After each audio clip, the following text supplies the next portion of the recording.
भगवान शंकर का चरित्र कहता है, शिव तत्व कहता है, वस्तुओं में सुख ढूंढने का प्रयास करोगे तो उसमें केवल दुख ही मिलेगा। पर उन्हीं वस्तुओं में यदि शिव को ढूंढ लोगे तो तुम्हें सुख मिलना अपने आप प्रारंभ हो जाएगा। उसमें फिर अपने को कोई दिखावे की ओर, किसी आडंबर की ओर, किसी पाखंड की ओर हमें नहीं बढ़ना। हमें अगर बढ़ना है तो केवल शिव को खोजने में।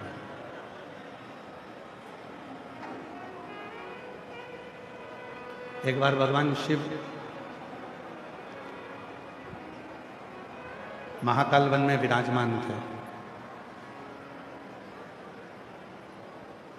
और महाकाल वन में भगवान शंकर विराजमान हैं।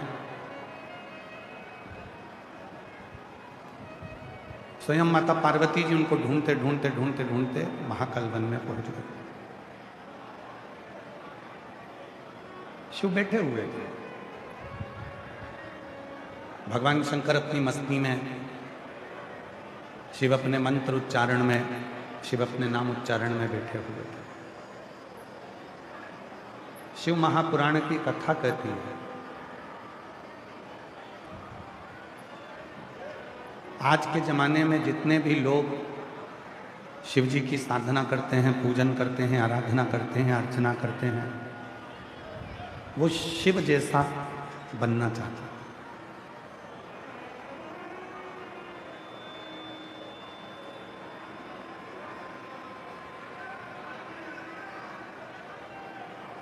संसार सागर में जितने भी भगवान शंकर के भक्त हैं, संसार सागर में जितने भी शिव जी के भक्त हैं, वो सब भगवान शिव जैसा बनना चाहते हैं। पर शिव महापुराण की कथा कहती है, भगवान शंकर का चरित्र कहता है, शिव का जो उपासक होता है, शिव का जो भक्त होता है, भगवान शंकर की जो साधना करने वाला होता है, जो उपासक होता है, शिव भक्ति करने वाला जो होता है, वो शिव जैसा कभी नहीं रूप धारण करता। वो भगवान शंकर की, शिव के बताए हुए मार्ग की भक्ति करता है।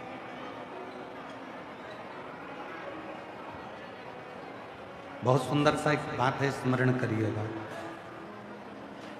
जटा बना लेने से, बाल बहुत बड़े बड़े बना लेने से, मस्तक पर बहुत सारा चंदन लगा लेने से, गले में रुद्राक्ष की माला पहन लेने से, या पूरे तन पर भस्म लगा लेने से कोई शिव नहीं बन जाता।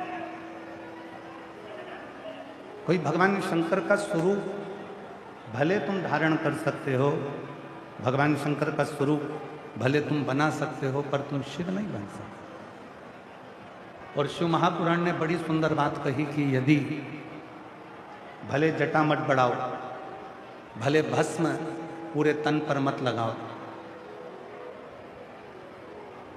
भले ढेर सारा चंदन पूरे शरीर पर मत लगाओ, पर शिव महापुराण की कथा कहती है कि शंकर जैसी शीतलता अपने दिल में लेकर आ जाओ तो दुनिया का सारा सुख तुम्हारे पास में। हम क्या करते हैं? भजन तो भगवान शिव का करते हैं, और थोड़ी सी देर में यदि गुस्सा आ जाए तो हम लोगों से कह देते हैं कि मैं तो शंकर जी का पुजारी हूं, शंकर जी का उपासक हूं, तो मुझे तो गुस्सा आ जाता है। कहाँ? पूरी शिव महापुराण की कथा उठाकर देखिए। गीता प्रेस गोरखपुर की शिव पुराण लेकर आओ, उसको पढ़कर देखिए। पूरे 24,000 श्लोक संस्कृत में नहीं पढ़ सकते तो हिंदी में गीता प्रेस गोरखपुर की शिव महापुराण की टीका लेकर आए, उसको पढ़ो, पूरी शिव पुराण को। जब आप संपूर्ण शिव महापुराण का टीका को पढ़ेंगे, अध्ययन करेंगे, तो आपको पूरी शिव महापुराण में ये मिलेगा कि शिव जी ने अगर किसी पर क्रोध करा है, ब्रह्मा जी पर अगर क्रोध करा तो करुणा करी, भस्मासुर पर क्रोध करा करुणा करी, रावण पर क्रोध करा करुणा करी। पूरी शिव महापुराण को उठाकर देखिए, मेरे देव अधिदेव महादेव यदि किसी पर क्रोध करते हैं तो जितना गुस्सा शंकर करते हैं उससे 4 गुना ज्यादा मेरे शंकर भगवान उस पर कृपा कर देते हैं, करुणा, उस पर कृपा करते हैं। वो कहते हैं ना, दया की न होती जो आदत तुम्हारी, तो सोनी अदालत तुम्हारी, गरीबों के दिल में जगा तुम न पाते, तो किस दिल में होगी इबादत तुम्हारी, दया की न होगी जो आदत तुम्हारी। पूरी शिव पुराण की कथा कहती है, मेरे ओघड़दानी, मेरे शंकर भगवान, मेरे करुणा सागर, मेरे शिव जितना क्रोध करते हैं उससे 4 गुना ज्यादा कृपा करते हैं, करुणा करते हैं। कई लोगों के मुख से हमने सुना है, कई लोगों के मुख से हम सुनते रहते हैं, शिव जी पे जल चढ़ाती हो, शंकर जी पे जल चढ़ाती हो, शंकर जी तो गुस्सा कर देंगे, शंकर भगवान तो क्रोध कर देंगे। ना ना भाई, 33 कोटि देवता में केवल एक देव अधिदेव महादेव ऐसे हैं कि जिनकी पूजन करते करते यदि आप पूजन को रोक भी दो तो शंकर कभी तुम्हें बद्दुआ नहीं देते, कभी श्राप नहीं देते, कभी तुम पर क्रोध नहीं करते। यहां तक शिव पुराण की कथा कहती है, आप दिल्ली जैसी सिटी में रहते हो, दिल्ली जैसे शहर में रहते हो, बड़े बड़े शहर में रहने वाले के पास में शंकर जी का मंदिर हो सकता है, नज़दीक में नहीं हो, सोसाइटी में नहीं हो, कॉलोनी में नहीं हो, अपने घर में शंकर का एक छोटा सा शिवलिंग या सीहोर का कंकर शंकर अपने घर में रखो, उसकी पूजन करो, साधना करो। बहुत दूर मंदिर है, नहीं जा सकते, आपकी सोसाइटी में, दिल्ली जैसे शहर में, आपकी कॉलोनी में कोई शिव जी का मंदिर नहीं है, तो अपने घर में शंकर को एक लोटा जल चढ़ाओ, शिव को समझो।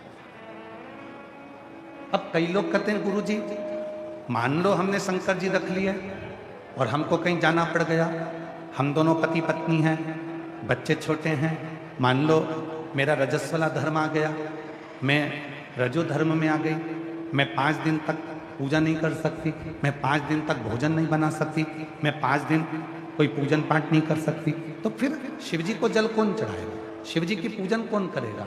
पति के पास इतना समय नहीं रहता कि वो शंकर जी को स्नान करा दे, शिव जी को पूजन करा दे, बच्चों को स्कूल जाना पड़ता है तो वो भी शिव जी को जल नहीं चढ़ा पाते। और मैं यदि शंकर का शिवलिंग अपने घर में रख लूंगी तो फिर गुरु जी उसकी तो रोज पूजन जरूरी है। कौन कहता है?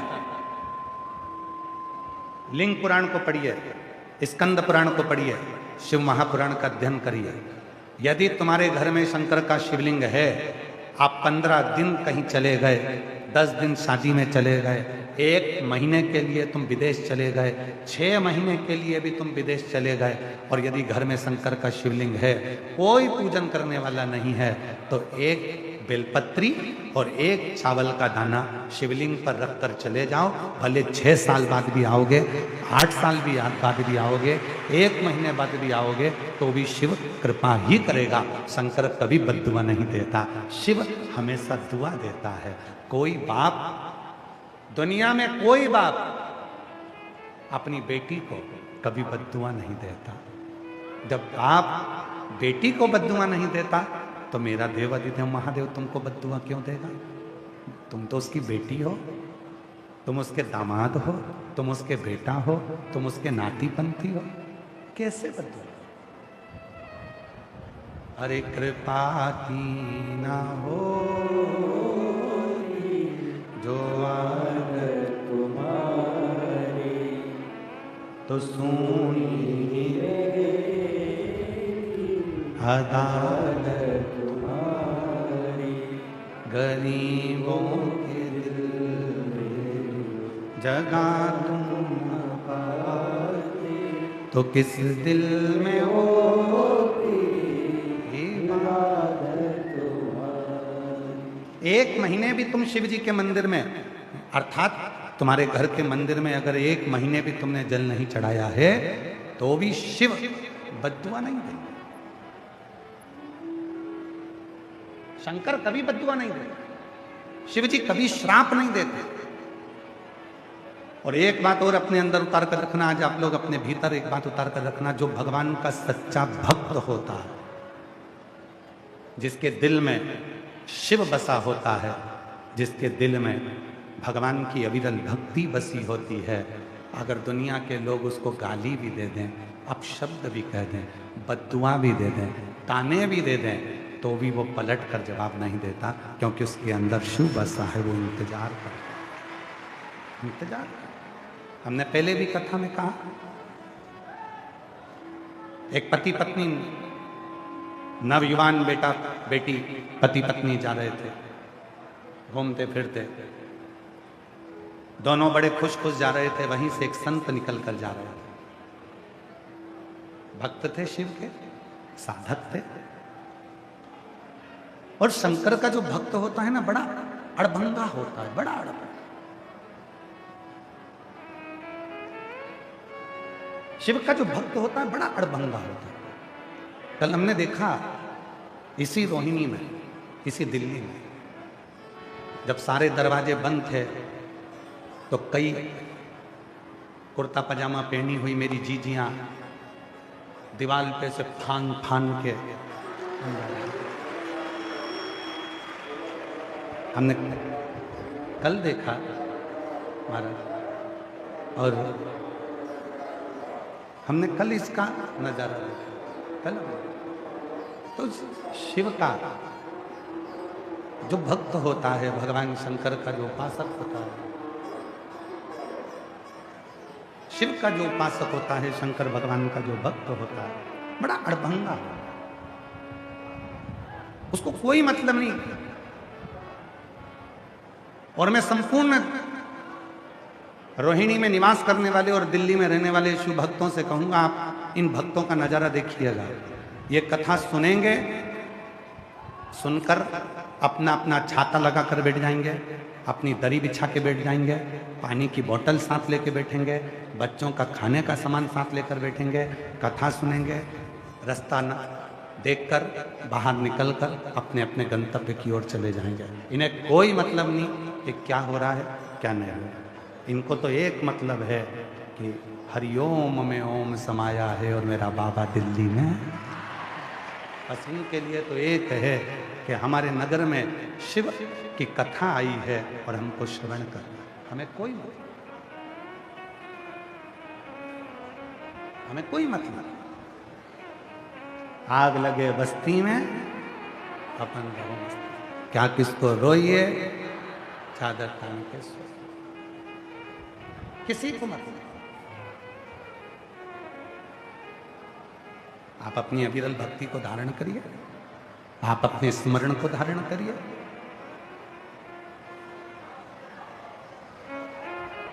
क्यों भक्ति को छोड़ना?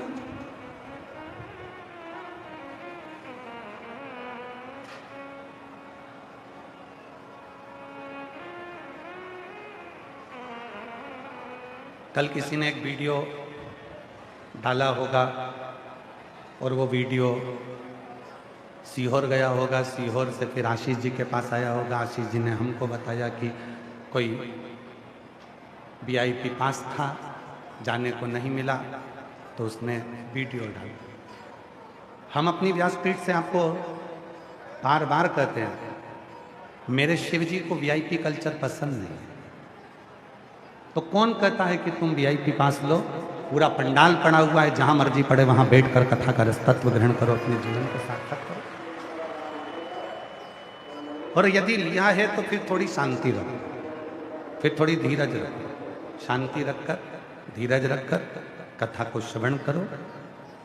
जहां जगह मिले, आप लोग तो फिर भी अंदर बैठे हो, जो बाहर बैठे हैं छाता लगा लगा कर 42 डिग्री 43 डिग्री टेम्परेचर में जो धूप में बैठकर कथा का रसतत्व ग्रहण कर रहे हैं, जरा उनका विचार करिए। आए हो, उस बाप से अपनी बात करो, उस पिता से अपने भीतर की बात प्रस्तुत करो। मैंने ये लिया था, मुझे नहीं बैठने को मिला, मैंने वो करा, मैंने को नहीं मिला, ले लिया, हो गया, स्मरण करो, भजन। भक्ति में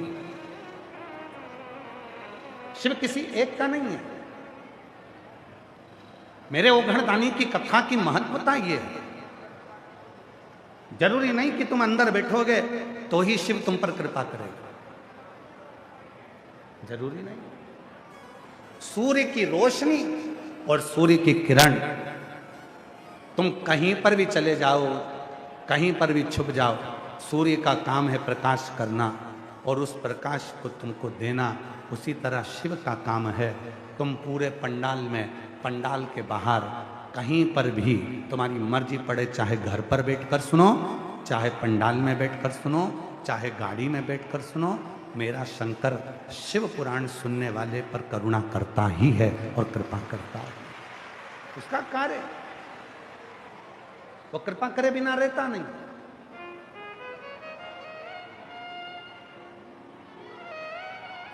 करुणा करे बिना वो रहता नहीं, दया करे बिना वो रहता नहीं। पिता है, कभी बद्दुआ नहीं देता, बाप है, दुआ ही देता है। हमने कई पिताजियों को देखा है, कई पिताजी को देखा है और कई माता को देखा है, कई माँ बाप को हमने देखा है अपनी जिंदगी में। वो बच्चों को डांट देते हैं, मार देते हैं, कूट देते हैं, ठोक देते हैं, गाली दे देते हैं, अपशब्द कह देते हैं, फिर अंदर जाकर बहुत रो लेते हैं, आंख में आंसू भरकर रोते हैं, मैंने अपने बच्चों को ये कैसे कह दिया। हमने देखा है,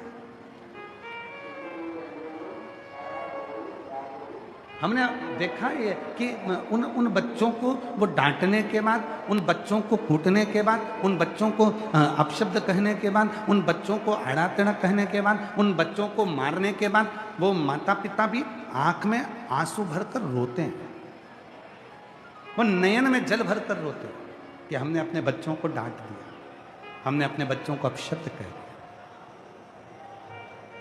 उसी तरह मेरा शिव है, उसी तरह मेरा शंकर है, उसी तरह मेरा देव अधिदेव महादेव है, उसी तरह मेरा ओघड़दानी, मेरा शंभु, मेरा त्रिकालदर्शी, मेरा कैलाशी, उसी तरह मेरा शंकर है।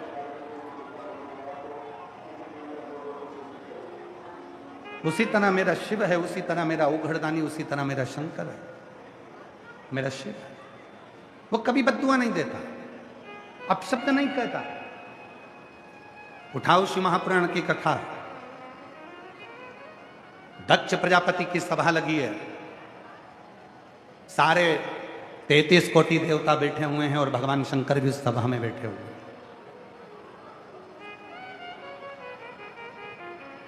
सब बैठे। भगवान शिव भी उस सभा के अंदर बैठे हुए, पर दक्ष प्रजापति ने भगवान शंकर को अपशब्द पर अपशब्द कहे, ताने पर ताना दिया, अपशब्द कहे, गालियां भी दे दी, आड़ा टेढ़ा भी कह दिया, बहुत अपशब्द दक्ष प्रजापति ने शिव जी को कहा, और शंकर जी के मुख से कोई शब्द नहीं निकला, कोई शब्द। और याद रखना, शिव जी ने पलट कर कोई शब्द नहीं बोला, पर गुस्सा आया नंदी को, क्रोध आया नंदी को। शिव जी ने अपशब्द नहीं बोला, पर क्रोध आया नंदी को, और नंदी को यदि क्रोध आया तो नंदी ने श्राप दे दिया, ये दक्ष प्रजापति, मैं तुझे श्राप देता हूं तूने मेरे स्वामी भगवान शंकर को श्राप दिया है कि तुम शमशान में निवास करोगे। मैं तुझे श्राप देता हूं कि जिस मुख से तूने शंकर की निंदा करी है, तेरा मुख वो कटेगा और तुझे बकरे का मुख लगेगा। ये मेरा श्राप। शिव जी ने कुछ नहीं कहा, शंकर जी कुछ नहीं। जवाब मिलता जरूर है। भक्त को परेशानी होती है तो भगवान उसका जवाब देता है, और भगवान को परेशानी होती है तो भक्त उसका जवाब देता है। भक्त, एक पति पत्नी घूम रहे थे, जा रहे थे, दोनों अच्छे नवयुवक बच्चे थे, दोनों भ्रमण करने जा रहे थे। एक शंकर का भक्त निकल कर जा रहा था, शिव नाम का गुणगान करते करते। वो तो अड़भंगा भक्त था, अलमस्ती में चल रहा था। एक खड्डे में पानी भरा था, वो भक्त उस पानी में कूद गया। कूदा, कीचड़ जो पति पत्नी जा रहे थे उसके पत्नी के ऊपर चला गया। पति को गुस्सा आ गया। पति ने संत के गला पकड़ा, और गला पकड़कर पति ने उसको मारने के लिए आतुर, खूब उसको अपशब्द कहा, मारा, आड़ा टेढ़ा कहा, ताने दिए, गाली दी, अपशब्द किया, खूब खूब ताने दिए, खूब अपशब्द कहे, खूब गालियां दी। संत कुछ नहीं बोला। एक सच्चे भक्त की निशानी है, कितने भी ताने दे दे, कितनी भी गाली दे दे, कितने भी अपशब्द कह दे, तो भी अगर भगवान पर भरोसा है ना, तो वो पलट कर जवाब नहीं देता। उसको मालूम है मेरा जवाब मेरा भोलेनाथ एक ना एक दिन जरूर दे।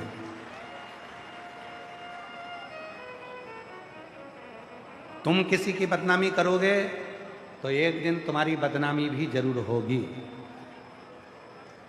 तुम किसी पर आक्षेप लगाओगे तो एक दिन तुम पर भी आक्षेप जरूर लगेगा। तुम किसी पर उंगली उठाओगे तो एक दिन तुम पर भी उंगली उठेगी। तुम किसी को गाली दोगे तो एक दिन तुमको भी गाली मिलेगी। पति पत्नी दोनों संत को अपशब्द कहकर मार कर ठोक कर चले गए। आगे गए, ऊपर सीढ़ी पर चढ़ रहे थे और पति का पांव फिसला, नीचे गिरा और पति के प्राण छूट गए। पत्नी रोती हुई, आंख में आंसू भरी, वहीं से वो संत निकल कर जा रहा था। पत्नी ने कहा, इसी ने मेरे पति को बद्दुआ दी होगी, क्योंकि मेरे पति ने इसको मारा। इसी ने। संत बोले, मैं कभी बद्दुआ नहीं देता। जैसे तुम पर कीचड़ गया, तुम्हारे पति ने जवाब दिया, उसी तरह एक शंकर का भक्त जब आंख से आंसू निकलता है तो जवाब शंकर खुद लेता है, स्वयं, कोई दूसरा नहीं। इसीलिए आप लोगों से हम फिर कहते हैं महाराज,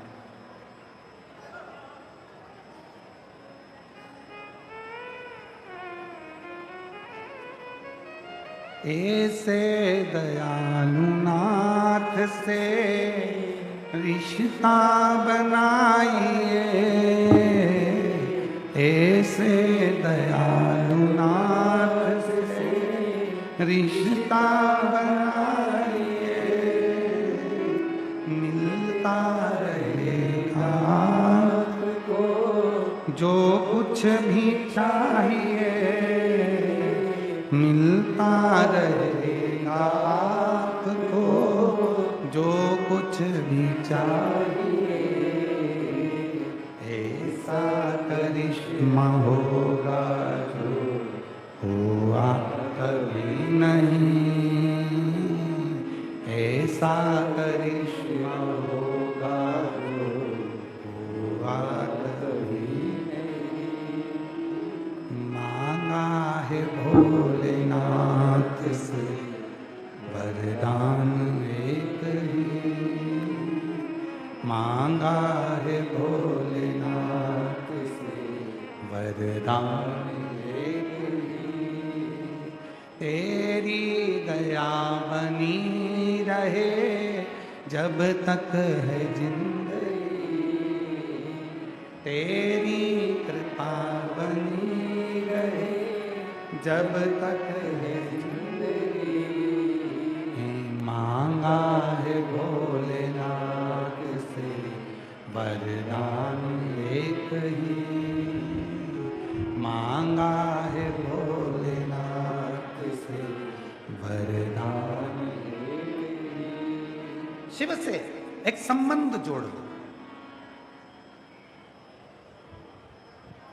दुख देने के लिए पूरा परिवार है, दुख देने के लिए पूरा घर है, दुख देने के लिए पूरे रिश्तेदार हैं, दुख देने के लिए पूरा संसार है, दुख देने के लिए पूरी दुनिया है, पर सुख देने के लिए तो केवल एक लोटा जल ही है जो हमारी जिंदगी में सुख प्रदान करे। केवल एक लोटा जल जो हमें सुख दे दे, केवल एक लोटा जल जो हमें सुख प्रदान कर दे। गुरुजी, हम मंदिर नहीं जा पा रहे, कोई बात नहीं, कोई बात। घर में शिव है, घर में कोई शंकर का शिवलिंग है, घर में कोई शंकर जी का शिवलिंग है। गुरुजी, हम इसलिए लेकर नहीं आए कि लोग कहते हैं कि घर में रखेंगे जल नहीं चढ़ा पाएंगे तो बद्दुआ लगेगी, श्राप लगेगा, शिव जी क्रोध करेंगे, गुस्सा करेंगे। शिव महापुराण की कथा कथी है, जिसके घर में भले लड्डू गोपाल हों, जिसके घर में भले राम जी हों, जिसके घर में भले गणेश जी हों, जिसके घर में फिर भले लक्ष्मी जी हों, भले लक्ष्मी नारायण हो, जिसके घर में भले भगवान विष्णु विराजमान हो, जिसके घर में सारा सुख विराजमान हो, उसके घर में अगर शंकर का शिवलिंग नहीं है तो समझ लेना तुम्हारी पूजन को भगवान शंकर स्वीकार नहीं कर रहे, भगवान कृष्ण स्वीकार नहीं कर रहे, भगवान कृष्ण उसको स्वीकार नहीं कर रहे।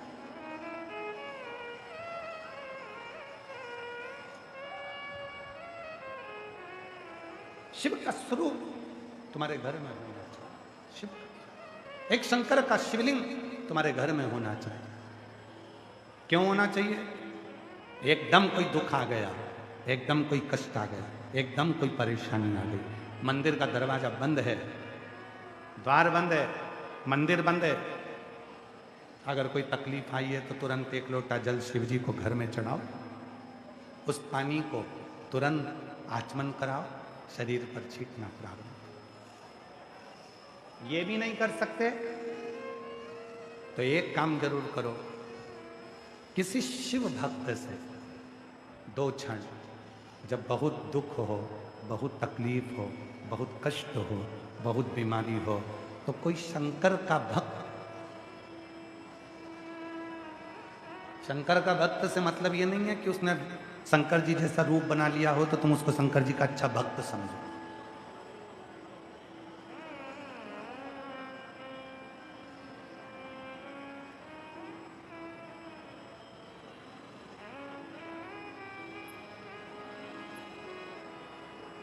ये जरूरी नहीं है कि उसने जटा बढ़ा ली है तो तुम उसको शंकर जी का भक्त समझो। पूरे शरीर पर भस्म लगा ली तो तुम उसे शिव जी का भक्त समझोगे ना। फिर निवेदन है, कपड़े बदलने से कभी शिव नहीं मिला, शिव मिला है कलेजा बदलने से। दिल बदल कर देखिए, मन बदल कर देखिए, चित्त बदल कर देखिए, थोड़ा सा हृदय में शिव जी के प्रति भाव ला कर देखिए, आपको वो सुख का अनुभव होगा जो सुख तुमने सोचा ही नहीं होगा, वो सुख।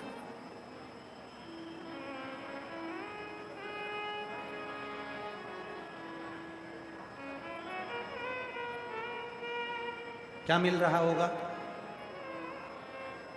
दिल्ली वालों को छुट्टी का एक ही दिन मिलता है, संडे, रविवार, और उस रविवार में भी पत्नी ने कह दिया होगा कि कथा में जाना है रोहिणी, चलो कथा में जाना है, मुझे लेकर चलो। पति ने कहा बहुत रील चल रही है, भीड़ बहुत ज्यादा हो रही है, इतनी भीड़ हो रही है, इतनी भीड़ में जाकर क्या करेगी? पत्नी ने फिर भी कहा एक दिन तो चलो, एक दिन तो चलो। बीपी की गोली 24 घंटे में एक गोली बीपी की ब्लड प्रेशर की खाना पड़ती है, और 24 घंटे ब्लड प्रेशर को वो गोली बराबर में रखती है। उसी तरह 365 दिन में से अगर एक दिन की भी शिव महापुराण की कथा सुन ली तो 365 दिन को बराबर लगता है। मुझे लेकर सोशल मीडिया पे बहुत सारी रीलें चल रही हैं, लोग दिखा रहे हैं इतनी भीड़ है, रोड पे लोग बैठे हैं, गलियों में लोग बैठे हैं। बोलो बोलो, तुमने भी देखी होगी, इतनी रील चल रही है सोशल मीडिया में, इतनी भीड़ इतनी भीड़ इतनी भीड़, और सबने देखी। उसके बाद भी तुम लाखों की संख्या में आए हो, पंडालों में जगह नहीं है। तुमको मालूम है एक दिन मेरे बाप से बात कर कर आना, मेरे पिता से मिलकर, एक उससे मिल, अपने पिता से, अपने क्या देगा वो उस पर निर्भर करता है। उसको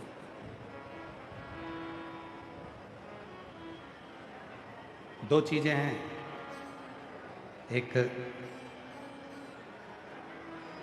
अच्छी आय और अच्छी आदत। दो चीजें, अच्छी आय और अच्छी आदत, ये व्यक्ति को बहुत आगे लेकर जाती है। पर यदि इन दो चीज में से एक भी चीज गड़बड़ हो गई तो व्यक्ति बहुत आगे तक नहीं जा सकता। आय अच्छी है, पैसा अच्छा आ रहा है, और आदत अगर गड़बड़ है, पीने की आदत लग गई, जुए की आदत लग गई, वेश्यावृत्ति की आदत लग गई, गंदा भोजन की आदत लग गई, तो फिर तुम आगे नहीं जा सकते।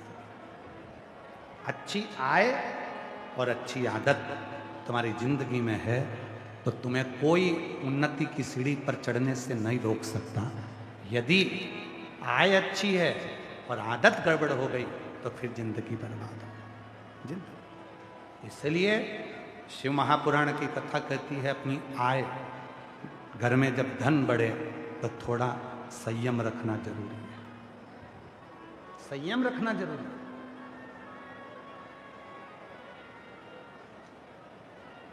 कुत्ता पाला, कुत्ते को घर में रखा, रोटी खिलाई, कुत्ते को चाय पिलाई, कुत्ते को खूब अच्छे से रखा, रोज नहलाया, और क्या, कुत्ते को नहलाकर खूब सारा उससे स्नेह भी करा, खूब सारा ठाट भी दिया।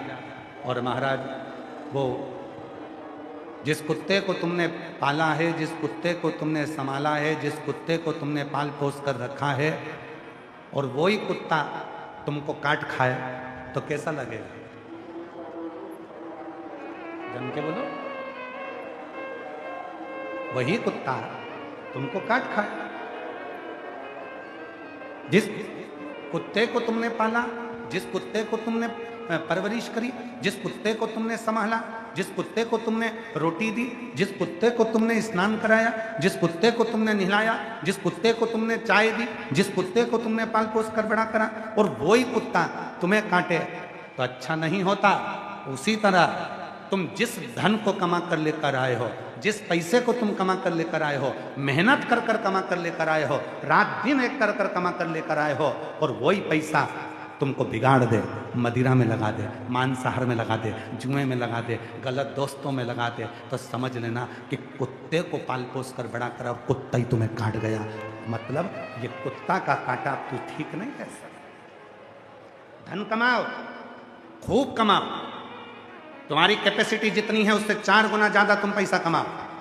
रात दिन एक कर दो, कमाने के लिए मना नहीं है, क्योंकि आज तुम्हारा शरीर चल रहा है तो तुम कमा सकते हो। नौकरी करो, अच्छी करो, व्यापार करो, अच्छा करो। शिव महापुराण की कथा तो ये तक कहती है कि अपना घर छोड़कर मत जाओ। कोई तुमसे कह दे कि हरिद्वार में गंगा जी के घाट पर जाकर बैठ जाओ, तो उससे कह देना तू बैठ जा, हम नहीं जाएंगे, हमें सियोर वाला बाबा ने मना करा। कोई कह दे अपना घर छोड़ दो, उससे कहना तू छोड़ दे, हम अपना घर नहीं छोड़ सकते, सियोर वाले बाबा ने मना करा। कोई कह दे कि तीर्थ में जाकर बैठ जा, कुछ काम मत कर, कह देना हम तो नहीं जाके बैठ सकते, हम तो घर में ही रहेंगे, हम घर में रहेंगे। मना कर देना, सियोर वाले बाबा ने मना करा है, मैं घर भी नहीं छोड़ूंगा, कहीं जाकर नहीं बैठूंगा, मैं अपने घर में रहूंगा। और याद रखना, घर में रहो, परिवार में रहो, एकजुट होकर रहो, पूरे परिवार को साथ लेकर चलो, खूब मेहनत करो, खूब परिश्रम करो, जिंदगी की सारी कुर्सियां तुम्हारे चरणों में होगी। कोई कुर्सी तुम्हारे सामने, कोई कुर्सी तुमसे दूर नहीं है। आज हमको एक कथा याद आ रही है, हो सकता है उस बात से जिसके हमने